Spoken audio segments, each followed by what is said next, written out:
talking the next American sports pro. The place you want to be. The hottest new that talks about what high school athletes to watch. College players that are under the radar. Semi-pro athletes that are getting a look from the pros. International players killing it overseas. We're talking the next American sports pro. Hey, do you have what it takes? Go to www.nextamericansportspro.com and register today. Exposure is the name of the game. If you can't be found, you can't be seen. Get your profile online and get discovered today at www.nextamericansportspro.com. We're talking the next American sports pro. Hey, do you have what it takes? Go to www.nextamericansportspro.com and register today at www.nextamericansportspro.com. All right.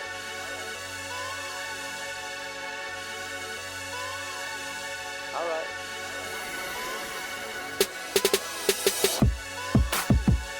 Welcome to this week's episode of the Yard Brawl, your go-to place for inside information on Mac football. I'm Todd Worly, and with me is Memphis Spence. We've got a great show lined up for you today. We shine the spotlight on Northern Illinois after the Huskies' giant upset at Notre Dame. We take a deep dive into the Miami-Cincinnati game this week and speak to some guests on both sides of that game. First up, though, is a whip around the Mac. Let's get into it. I'm Rachel Lindsay from the Buffalo News, and here's an update on the University of Buffalo football team, which hosts Massachusetts at 1 p.m. Saturday at UB Stadium. The big question is, how will the offense regroup after a 38-0 loss at number 6 Missouri, and how will the wide receivers in particular regroup with the loss of Nick McMillan, who won't play this weekend because of a left knee injury? J.J. Jenkins, a transfer for Columbia, is now penciled in on the depth chart as one of UB's starting wide receivers, along with Taji Johnson and Victor Snow.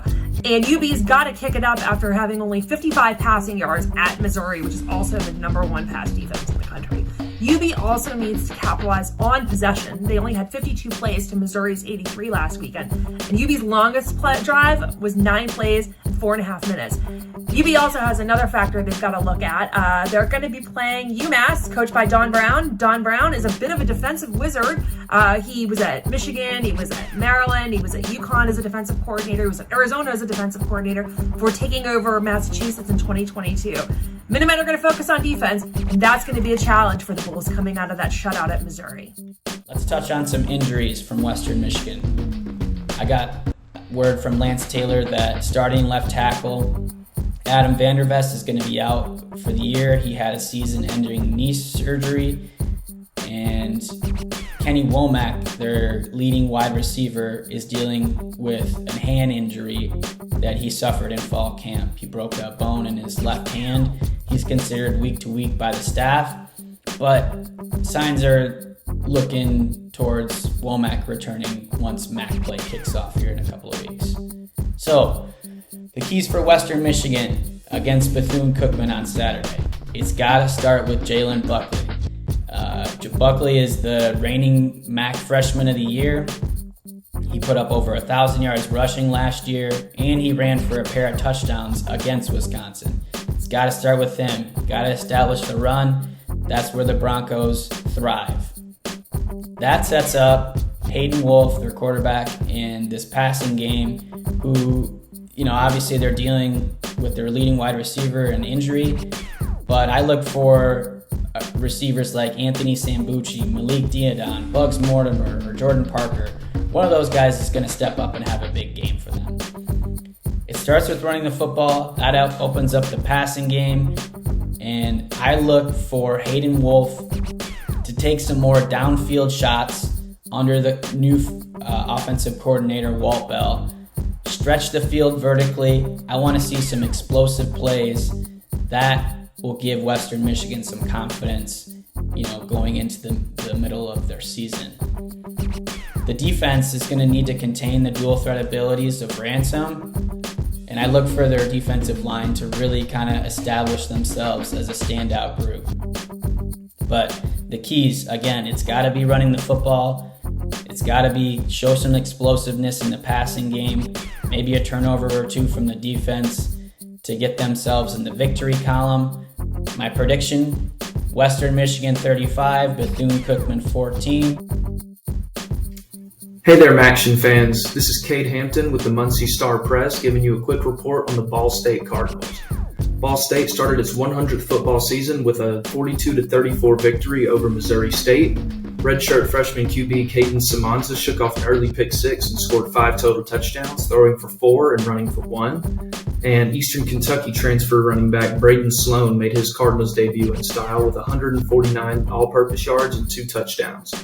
On the defensive side of the ball, the Cardinals played suffocating defense, holding the Missouri State offense to 0 points in the first half and holding them to just 3 for 10 on third down conversions. For a quick injury report, wide receiver Justin Bowick was out for the game, and wide receiver Ty Robinson was hurt on the first play from scrimmage. Look for wide receiver Cam Pickett and Malcolm Gilley, as well as tight end Tanner Koziol to step up if those two are unable to play this weekend. This weekend, the Cardinals will travel to South Florida to take on the Miami Hurricanes, and while it's not looking like a good game for the Cardinals, it's expected to be a pretty one-sided affair in the Hurricanes' favor. The Huskies of Northern Illinois showed us last week that anything can happen when the MAC comes to town. The UMass game was pretty uneven for Toledo. Very weird game. UMass ran about, 88 plays. Toledo only had 45. It seemed like they either had 0 yards on a play or 40-yard touchdown on a play. Just so many explosive plays, a kickoff return. I think going into this week against Mississippi State, Toledo's defensive line, which had 15 tackles for loss and 5 sacks against UMass, can really set the tone at Mississippi State. In these types of games, whether it was close losses at Notre Dame or Illinois, or previously wins against Michigan, Penn State, Iowa State several times, Kansas, Minnesota, Purdue, Toledo's had a lot of them. The story of the game was always how good their defensive line played. I think they have to be active. Quarterback Blake Shapen, Baylor transfer, ironically, Jaquan Finn took his job at Baylor, has not thrown an interception since last November. He has 5 touchdown passes this season. He's completing nearly 70% of his passes. Toledo's defensive line has to get after him. And if they do, I think Toledo can win. And I think Toledo will win. I've had this feeling all summer. I think they're catching Mississippi State at a perfect time, quite literally, actually. They're coming off a road game at Arizona State last week, a night game. They didn't get back to Mississippi till after 6 a.m. on Sunday. I think that helps them. But this is also a rebuilding program. They have a first-year head coach. I think everything's just kind of set up for Toledo to win. I think it'll be a razor-thin margin, though. I expect regardless of who wins, it's going to go down to the final seconds of the fourth quarter. In other scores around the MAC this week, Western Michigan got shut out 56-0 by Ohio State. Bowling Green fought till the end, but lost 34-27 at Penn State. Akron lost 49-17 at Rutgers. Kent State had a disappointing home loss to FCS St. Francis, 23-17. Eastern Michigan lost at Washington, 30-9. Central Michigan lost 52-16 at Florida International. The Ohio Bobcats had a nice G5 win over South Alabama in the home opener in Athens, 27-20. This week's MAC Yard Brawler of the week is actually 2 players. When a MAC team scores one of the biggest upsets of the college football season, we think that justifies selecting 2 Brawlers of the week, and so that's what we've done. As we know, Northern Illinois pulled the stunner in South Bend over the Fighting Irish, 16-14, and because of that, we selected NIU running back Antario Brown as 1 Brawler of the week. He rushed for 99 yards and had 126 yards receiving as well. On the defensive side of the ball, defensive tackle Devontae O'Malley had 3 tackles for loss, 2 sacks, and he forced a fumble as NIU held the Irish to 14 points and 286 total yards. Congratulations to both of those guys. Congrats, guys. Y'all deserve it. Up next, we take a deeper dive into that upset that the Huskies pulled in South Bend. And we sat down and spoke with Eddie Carifio. He is a sports editor of the Daily Chronicle and a beat writer that covers NIU football. So coming into the game, you have to think Notre Dame preparing defensively. They knew Antonio Brown was the center, the focus of the NIU offense. He still comes in without even playing much in the second half. He still has a massive game, 99 rushing yards and 126 receiving yards. How was he able to how did the NIU's offense still get him off like that, despite the Irish focusing on stopping him? Yeah, no, it was just obvious. It was getting the ball in different ways. I think his two biggest plays were obviously the catches from Ethan Hampton on the passes. I think he had like 13 catches for 56 yards in his career coming in. I mean, he hasn't been known as a pass catcher. They haven't really called on him to do that much, and they decided that was the best way. It would catch Notre Dame off guard, and he was capable of it.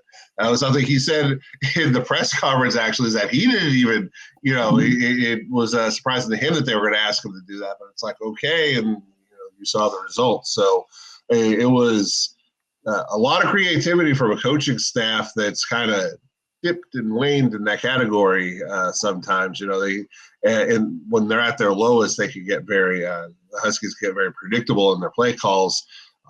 When they're at their highest, as you see Saturday, it catches everybody, including Notre Dame, off guard.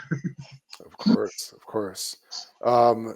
Staying with the offense here, so Ethan Hampton came in, won the starting QB job. How would you assess his performance over the first 2 weeks of the season? Surprising, if I'm going with one word. Kind of thought he was going to be a game manager coming in, to just save short throws. And a lot of that was in the Notre Dame game. But if you go back to week 1 against Western Illinois, obviously it's an outmatched opponent even, before we knew what was coming with the Notre Dame game. I mean, it was an FCS school that hasn't won a game since like 2021. So, but there were still a lot of downfield passes for Hampton in that one, a lot of bombs and a lot of ones he was connecting on. And in the Notre Dame game, he wasn't obviously called upon for that. Obviously, most of his yardage came on, the 2 plays to Brown, which weren't big downfield. The first one might have been, I don't think it was more than 10 yards downfield. It was close to the big touchdown run. It was a little past the line on that, but I don't think you, by any stretch, call that a downfield pass, a bomb.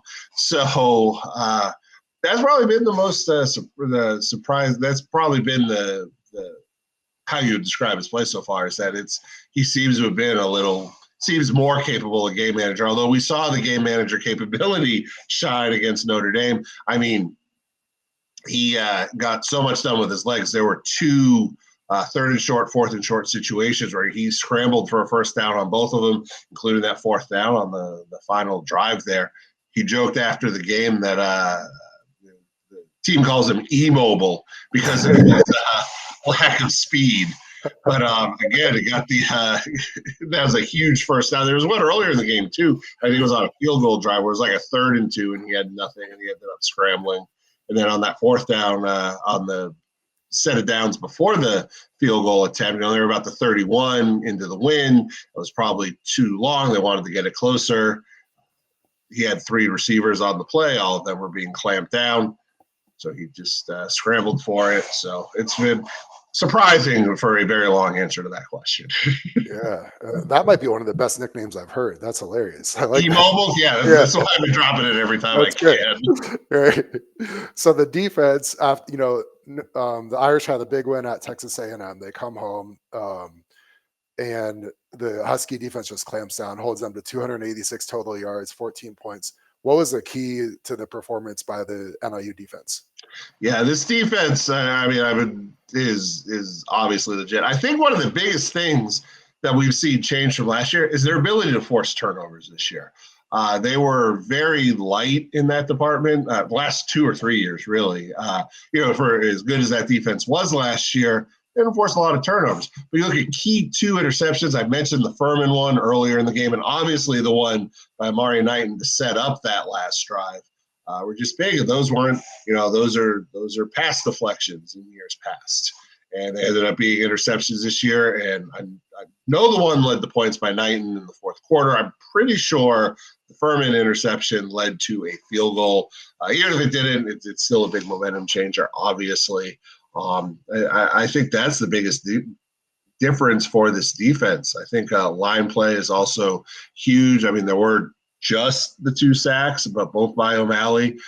They have 3 sacks in 2 games. If that starts clicking up a little bit, the sacks and the turnovers, which Coach Hammock always points out those 2 things are related. If you get pressure on the quarterback, that's going to cause them to make mistakes, which the defense can capitalize, secondary can capitalize off of. So those 2 things keep trending up, which definitely was a big upward trend after the Western game, which had 1 sack and no turnovers. So if it keeps popping up like that, it bodes really well for this defense. Of course. What a performance, man. So coming into the season internally, I would imagine the NIU players and coaches had aspirations to make it to Detroit, to make it to the MAC championship game. Now with a massive win like this on the road against a top 5 opponent, what does a win like this do for NIU's confidence moving forward? This might sound a little weird, but they're not lacking in confidence.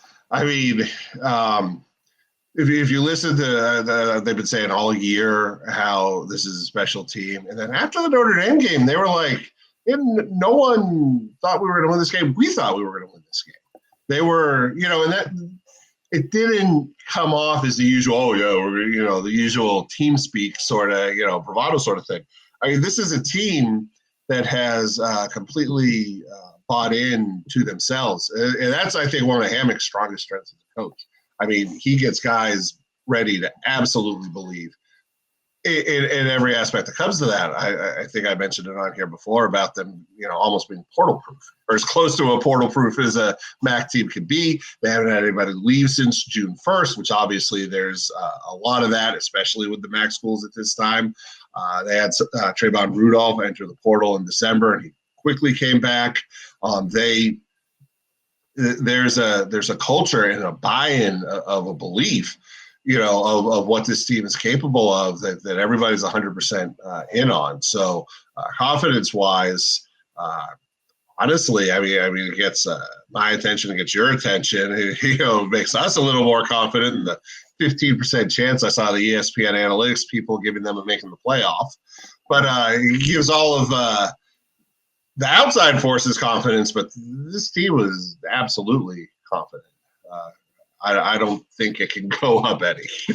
Right. Okay. That speaks to the culture they've got. That it doesn't matter what the outside world thinks. They had a belief they're going to get it done, and they did. What a win. Yeah.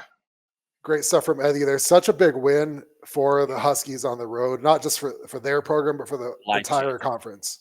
Absolutely. I can't even imagine what those guys are going to remember that forever. They will. They will. See if it can spur them to a great season in 2024 here. Next up, we are going to take a deep dive into the Miami-Cincinnati game, and that is this week's Yard Brawl of the week. It's a victory bell game where the Cincinnati Bearcats traveled to Oxford for a showdown with the Miami Redhawks at Yager Stadium. Chris Vogt joins us today. He is a beat writer for Miami Athletics for the Journal News and for the Report Ohio, which is located in Butler County, Ohio. What's talk about Brett Gabbert? He was missed the last half of the 2023 season, comes back to start the opener in 2024. Now he's got 1 game under his belt, then a bye week. How do you expect him to play this week against Cincinnati? I see Brett coming back from this bye week, being resurged. He's going to be ready to go. As you saw in the Northwestern game, that he was able to get more comfortable. He was able to kind of get back to old Brett Gabbert ways. It just took him a little bit, but Brett is going to be there. I think he is going to be primed and ready to roll. But you never know. I think Brett's ready to go for week 3, and it's just all about being able to stay consistent, trusting his teammates, and staying on track. But Brett's ready to go, and he's healthy too, so that's a good thing. Good. From watching Cincinnati and doing some prep work, I see this kind of as a strength on strength game. You had for the Bearcats running back Corey Kiner had a huge game against Pitt last week with 149 yards on 20 carries. And I know Miami's defense, in particular the run defense, is the strength of the team. What are the keys for Miami? So it really is strength on strength here in my eyes. What do you see are the keys for the Red Hawks defense to slow him down? I just think Miami's just going to have to continue to play the same way. I think not letting the big play affect them. They let 2 big plays go with Northwestern. They kind of sat back a little bit in the fourth quarter, and I honestly don't know why.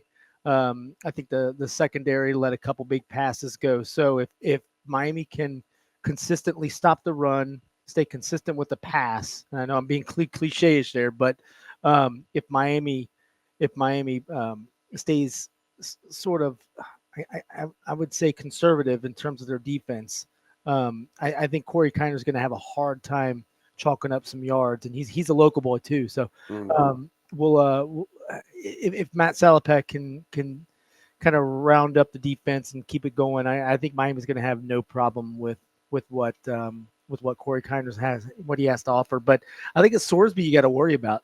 That guy's going to sling the ball. And I wouldn't be surprised if that dude sees 40 attempts against Miami. You read my mind. That was my next question, was about Sorsby. So when from what I saw again in the Cincinnati Pitt game, I felt like Pitt was really only able to generate some pressure when they blitzed, and when they didn't, and Sorsby had time to be comfortable in the pocket, he can deliver strikes all day long. Yep. And so who are the key guys on Miami's defense in generating some pass rush for the Red Hawks? Yeah, Ty Wise and Salopek are going to have to be the guys. Those are the guys that you're going to look at to be leaders. Walters is a fantastic defensive back. So I think those 3 guys are going to be the ones that are going to have to step up and do their job. Walters is the safety. So he's the guy that cannot let wide receivers back behind him, or Sorsby's going to have a field day. But Salopek and Ty Wise are the guys that are going to have to make sure that Sorsby's going to have a hard time. Like you said, if he's got time, I think he's going to tear up Miami. But I see those 3 guys being the mainstays for Miami's defense this week. I think you're going to see those 3 guys' names a lot. Great stuff from Chris there. Next up, we've got Scott from the UC side of things. We've got Scott Springer. He's a beat writer that covers Cincinnati football for the Cincinnati Enquirer and Cincinnati.com. He's also covered over a decade's worth of Victory Bell games by radio as well. So when Scott Satterfield came in last year in 2023, I think expectations were high because Luke Fickell had really done a nice job of building the program. And then last year didn't go how the Bearcats wanted, obviously. And kind of one of the keys to that early in the season was that overtime loss against Miami. How do you feel like UC is approaching the Victory Bell game this year in light of what happened last year? I think they won't necessarily admit it. I think maybe last year it was overlooked because the following week you had Oklahoma coming in. And the game was there for the Bearcats to win. They had the game-winning field goal attempt, but Mr. McKee blocks it, and then he made a big play in overtime there, and it went Miami's way. Gabbert played a great game. Miami's always hungry. It's everybody forgets. It's like these are a lot of times kids that know one another, and they got recruited too. And the MAC probably gets discounted quite a bit. If you look what Northern Illinois just did to Notre Dame, and Bowling Green just played with Penn State. Miami's the MAC champion. Over the years, MAC teams have done some great things, and Satterfield himself coached at Toledo. So he's well aware of the league and everything. I just think, probably with Oklahoma coming in, maybe the prep went a little more that way than with Miami. I think this year, I can tell you they pinpointed this game. It's one of the goals and all that, and they've had people come in and talk about it. And I think they're much more focused on it. And surely after that disappointment against Pitt, it becomes crucial now to go up there and fare well. I mean, the Pitt game, I don't have an explanation for it. 27-6 4:50 left in the third quarter, and somehow you lose. That's not supposed to happen, but yet it did. Give credit to Pitt. They've got to go play West Virginia. We'll see how good they are, coming out of here. Last year, UC was 2-0 going into that Miami game, and everybody was very, very optimistic. And then Miami gut punches them in overtime, and it's not a rivalry unless both teams win. So it's you can't expect one team to just run off 16 straight wins. Because I can remember going back and being at games, and Ben Roethlisberger was 3-0 against the Bearcats. So Miami has had the upper hand before. It is a pretty crucial game for the Bearcats. I'll say that, though. Of course. And just from a momentum standpoint, with the new coaching staff taking over for the Bearcats last year, 2023 didn't go how they wanted it. Now this year, you have that huge disappointment against Pitt last week. How do you think? What's the mindset this week of do you see it as kind of like a crossroads of we need to turn this thing around now and build some momentum for the rest of the season?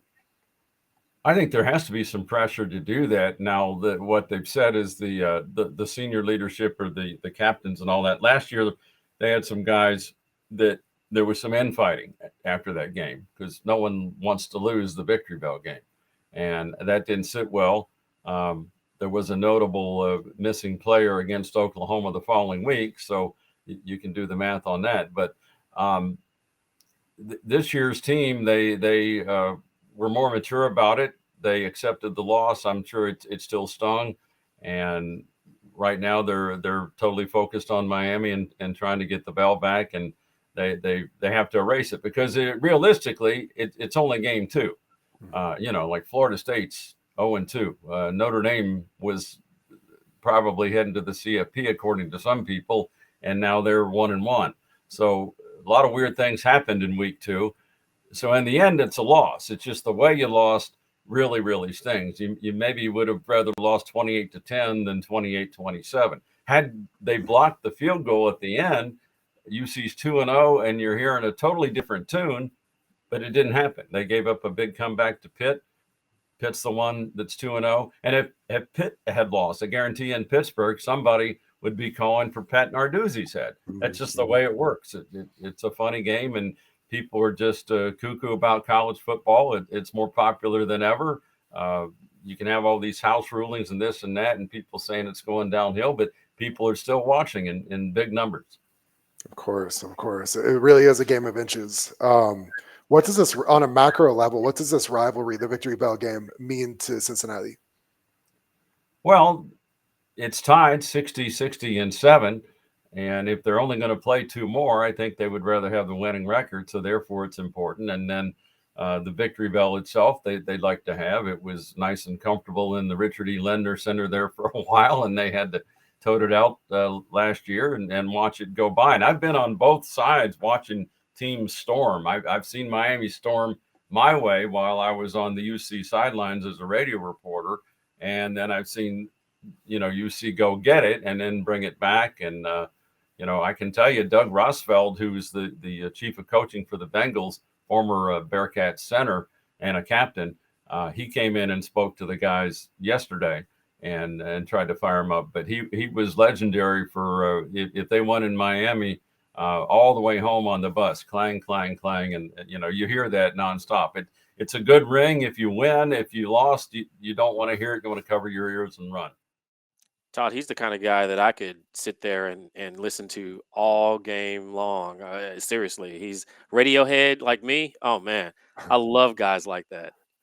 You want to talk about a college football historian, obviously a UC historian, but college football in general. Yeah. And such a pleasure to listen to, such a wealth of knowledge, knows this program backwards and forwards, knows the history of the rivalry, knows the key players and coaches over the course of time. Really impressive guy here, and glad we have him on the show. And now we're going to take a deeper dive and analyze this game from just about every angle you can think of. Everyone here knows what happened last year. Miami had been on a long losing streak against Cincinnati, goes into Nippert Stadium last year, pulls the upset in overtime, huge win for the Red Hawks. That propels them on to win a MAC championship in 2023. On the other hand, Cincinnati's season kind of went off the rails at that point. They were 2-0 going into that game, losing overtime to Miami and fall to and end up going 3-9 in 2023. Yeah, welcome to the Big 12. Welcome to the Big 12. And Miami really They kind of ushered that in a little bit, you know. They did. The tone. The Red Hawks didn't exactly help the Bearcats set the tone on the season very well, did they? Looking at this matchup, I think starting more at the macro level, you think about coaching continuity and team continuity on both rosters, and I think you have to give the edge to the Red Hawks in this one, in those two areas. Chuck Martin's been there much longer.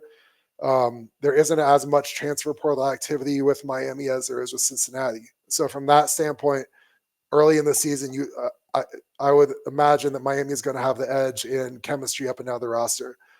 The game's also in Oxford, so that's an additional advantage for Miami. But there are going to be a lot of Cincinnati fans there. It's going to be an awesome atmosphere at Yager Stadium, and we're actually going to be there. So more details on that later, but we'll be there providing pregame and postgame coverage. If you're listening to this, you're going to have to, and you're at the stadium, you're going to have to catch up with Todd. I won't be there. Todd will. But go, dap him up a little bit, shake his hand and find out more about the Backyard Brawl while you're there. And if you've got some good food at your tailgate, I like to eat, man. Let me know. I might fly up there just to do that. Y'all got some good food at the tailgate.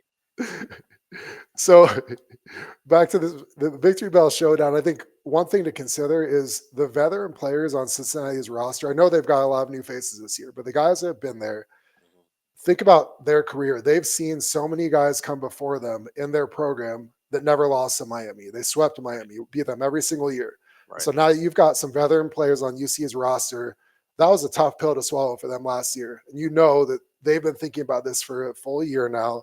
Those guys are hungry for revenge coming into this game. I think that does help possibly give Cincinnati a bit of an edge here in that one area. And you also think about UC had a heartbreaking loss this past week to Pitt, where they were up 27-6 late in the third quarter, and Pitt comes back and wins 28-7 at UC. That's a gut punch loss for Cincinnati, and really, again, another really tough one to swallow. But I think one thing to remember is I think having Miami this week kind of may benefit UC. You would think, it might be hard to get up 2 weeks in a row, but when you have a heartbreaking loss like that, most really competitive people, the first thing they want is another opportunity as soon as possible to get right back on the horse and try again. Well, Todd, it's really more about like Scott Satterfield really preparing them for this game, because it could continue to spiral out of control like it did last year. Keep that in mind. So, now we're going to see whether or not Scott can actually, rally the troops, get behind this game, and make sure that this season doesn't go the way of last season, because last year, a heartbreaking loss led to just pretty much casualties the entire year. Well, now it looks like we've run out of time for this show. Make sure that you catch us in Backyard Brawl Overtime. Become a subscriber to the show, and you can catch all the extra stuff that we talk about. If you want to put any action on something, there's probably information that you need for that. If you want to ask questions, if you want to get more involved with the show, make sure you scan the QR code, subscribe to the Patreon, and you get the rest of the actual show. Also follow us, the scrolling media. Follow us at Backyard Brawl on Twitter, Instagram, and on the YouTube page. Subscribe to the YouTube page so that you get updates of any free content that we put out. The show always broadcast on Thursdays. That's when the new shows come out. And we will see you next week.